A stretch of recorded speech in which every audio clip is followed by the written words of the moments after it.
Hari ini kita mendapati diri kita hidup di masa yang sangat jahat. Ya, hal-hal tidak jauh berbeda hari ini daripada di zaman Paulus. Namun Yesus menyerahkan dirinya untuk dosa-dosa kita, supaya ia melepaskan kita dari zaman yang jahat ini.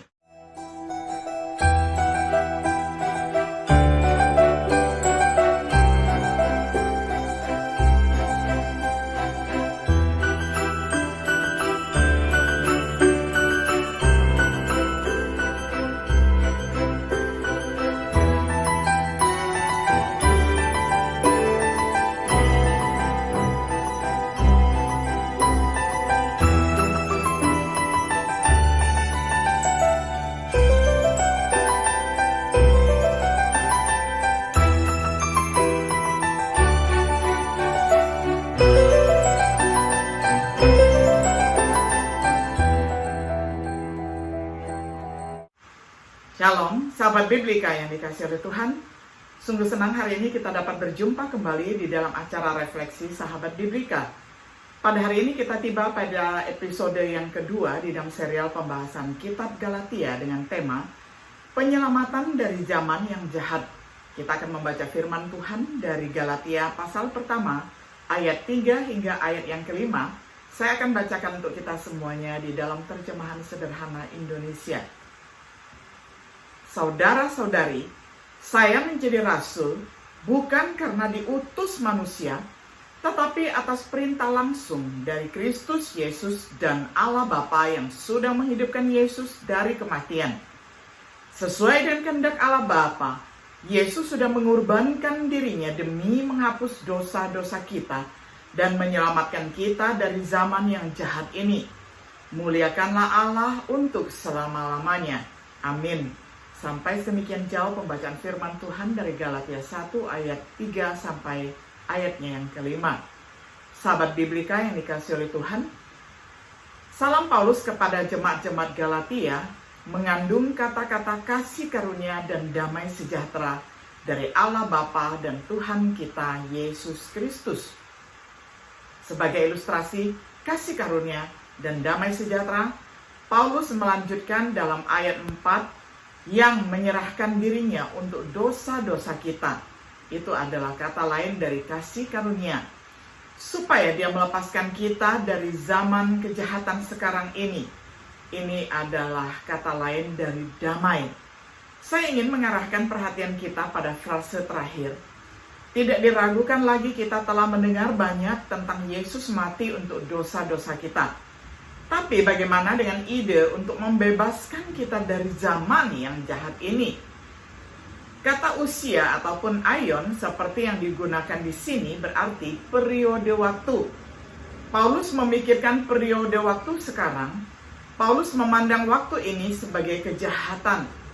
Apakah kita menganggap serius kejahatan zaman ini? Apakah kita menghargai kebebasan yang Yesus berikan? Perhatikan untuk beberapa saat. Yang pertama, kejahatan zaman sekarang ini. Kejahatan di zaman Paulus. Paulus menggambarkan dosa orang-orang pada zamannya di dalam Roma 1 ayat 18-32. Terhadap siapa murka Tuhan datang. Mereka mengingkari Sang Pencipta dan menekan kebenaran, serta menyerah pada nafsu keji mereka sendiri. Mereka jatuh ke dalam kebejatan. Mereka dipenuhi dengan segala macam ketidakbenaran. Dia menyebut dosa seperti itu perbuatan daging. Galatia 5 ayat 19-21. Dosa-dosa yang nyata bagi mereka yang tidak dibutakan olehnya. Dosa yang tidak bertobat akan membuat seseorang keluar dari kerajaan surga. 1 Korintus 6 ayat 9-10. Paulus dan orang-orang Kristen mula-mula mendapati diri mereka hidup di zaman yang jahat. Kejahatan di hari kita, dewasa ini, banyak yang menganggap enteng hal-hal seperti percabulan, perzinahan, perceraian. Seseorang dianggap tercerahkan ketika mereka mendukung aborsi, seks bebas, pernikahan sesama jenis. Semakin banyak budaya kita menerima hawa nafsu, pornografi, penyalahgunaan narkotika, korupsi, Semuanya mencerminkan pandangan dunia yang dipengaruhi oleh humanisme, evolusi, dan keegoisan. Hari ini kita mendapati diri kita hidup di masa yang sangat jahat. Ya, hal-hal tidak jauh berbeda hari ini daripada di zaman Paulus. Namun Yesus menyerahkan dirinya untuk dosa-dosa kita, supaya ia melepaskan kita dari zaman yang jahat ini, ataupun menyelamatkan kita dari zaman yang jahat ini. Galatia 1 ayat 4. Kebebasan yang diberikan Tuhan atau keselamatan yang diberikan oleh Tuhan itu adalah kebebasan ataupun keselamatan dari kesalahan dosa. Dosa adalah pelanggaran hukum Allah. 1 Yohanes 3 ayat 4. Semua orang telah berbuat dosa, yang hukumannya adalah kematian. Dapat dibaca di dalam Roma 3 ayat 23, Roma 6 ayat 23. Darah Yesus membebaskan kita dari kesalahan dosa. Efesus 1 ayat 7. Kita menerima pengampunan dosa ketika kita mengaku dosa dan dibaptis. Di dalam Yesus tidak ada penghukuman atas dosa. Jadi sekarang kita tidak perlu takut lagi pada hukuman Allah yang sebenarnya patut kita terima. Mengapa? Karena kita sudah bersatu dengan Kristus Yesus. Artinya kita tidak lagi hidup menuruti naluri yang berdosa, tetapi taat kepada pimpinan Roh Allah. Roma 8 ayat 1. Kebebasan dari kuasa dosa. Dosa memperbudak, tetapi Yesus memberikan kebebasan dari kuasa dosa. Yohanes 8 ayat 31 sampai 36. Ini dia lakukan dengan memberi kita Roh Kudus. Yohanes 7 ayat 37 sampai 39. Kita menerima Roh Kudus ketika kita dibaptis. Kisah Rasul 2 ayat 38, Galatia 3 ayat 26 sampai 27. Dengan bantuan Roh Kudus, kita dapat mematikan perbuatan daging. Roma 8 ayat 12 sampai 13, Efesus 3 ayat 16 dan ayat 20. Di dalam Yesus kita dibebaskan dari hukum dosa dan maut. Roma 7 ayat 24 sampai 25, kemudian Roma 8 ayat 2. Kebebasan dari pencobaan dosa. Kita terus tergoda oleh keinginan daging. 1 Petrus 2 ayat 11, Yakobus 1 ayat 14. Yesus mengajar kita untuk berjaga-jaga dan berdoa agar kita terhindar dari pencobaan. Matius 26 ayat 41. Bapaknya tidak akan membiarkan kita dicobai melebihi apa yang mampu kita tanggung.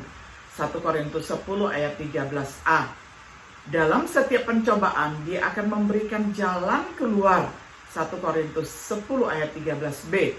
Di dalam Yesus, orang saleh dapat menemukan pembebasan dari pencobaan. Nah, dari ketiga contoh itu, jelaslah bahwa Allah sangat mampu menyelamatkan orang saleh dari cobaan hidup mereka. Namun bagi orang yang tidak benar di mata Allah, sesudah mati mereka akan dipenjarakan sampai hari pengadilan.